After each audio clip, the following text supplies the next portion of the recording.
সাত সকালে চলে এসেছিলাম দেবনাথপুরে সব কাজ শেষ করে। প্রথমেই চলে গেছিলাম রানাদার দোকানে, কারণ এই দোকান থেকে আমার দিদি একটা হেডফোন নিয়েছিল, যেটা কিছুদিন চালানোর পরেই আবার নষ্ট হয়ে গেছিল। এই কারণে আর কি সেটা সারাতে দেওয়া হয়েছিল। তারপরে সেখানে আজকেও কোনো কাজ হলো না। তারপর আমি একটা দোকানে চলে গেছিলাম আমার কিছু জামা কাপড় সেলাই করার জন্য। তারপরে ওখানে একটা মেয়ে আর কি পুজো দিয়ে আমাকে প্রসাদ দিচ্ছিল, সেটাই খাচ্ছিলাম। সেখান থেকে সোজা চলে এসেছি আবার তেহট্টতে আমাদের এই ব্যাংকে একটুখানি কাজ ছিল আমার বাবার ব্যাংকের বইয়ের জন্য। তারপরে বলল এই সমস্যা আছে, তো অনেক সমস্যা বললো, তো সেটার জন্য আমার বাবাকে আবার আসতে হবে না কি বললো।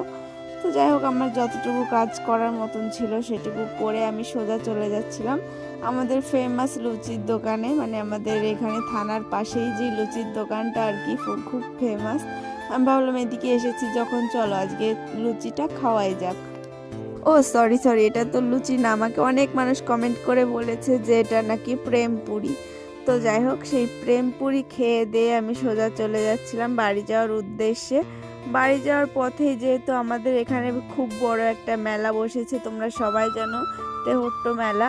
তো আমি ভাবলাম সেখানে একবার ঢোকা যাক। আর ঢোকার পরেই দেখো আমাদের পাড়ার এই নায়িকাদের সঙ্গে দেখা হয়ে গেল। অনিশাদি, বৌদি, তারপর শম্পা, সবাই এখানে ছিল।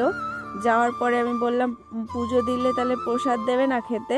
তখন আবার বৌদি সবাইকে প্রসাদ দিয়ে দিচ্ছিল খাবার জন্য আমার। তারপরে নাগরদোল্লার সাইডে একটু হাঁটাহাঁটি করছিলাম। আর আসলে আর কি এই দিকটাতে অনেকটা ফাঁকা জায়গা, ভাবছিলাম এখানে বসে বসে কিছু ভিডিও করব, কিন্তু শীতকালের দিনটাই এরকম ঝিমা হয়, মানে কোনো কাজ করতেই ইচ্ছা করে না। ফাঁকা জায়গায় এসে মনে হয় বসেই ছিলাম অনেকক্ষণ, কোনো ভিডিও তো করিনি, রোদ্দুরের মধ্যে আরও ঝিমাচ্ছিলাম আমি।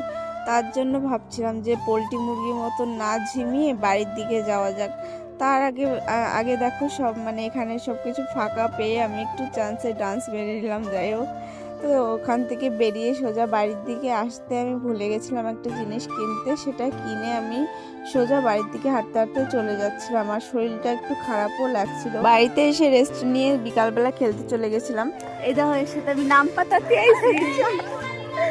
খেলতে গেলে নাম পাতানোর একটা ব্যাপার থাকে। আর দেখো এরা কি নাম পাতিয়ে এসেছে।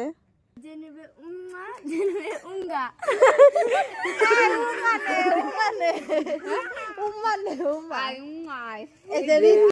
আমি আরো একতলে রে। আরে কো না ও বাচ্চা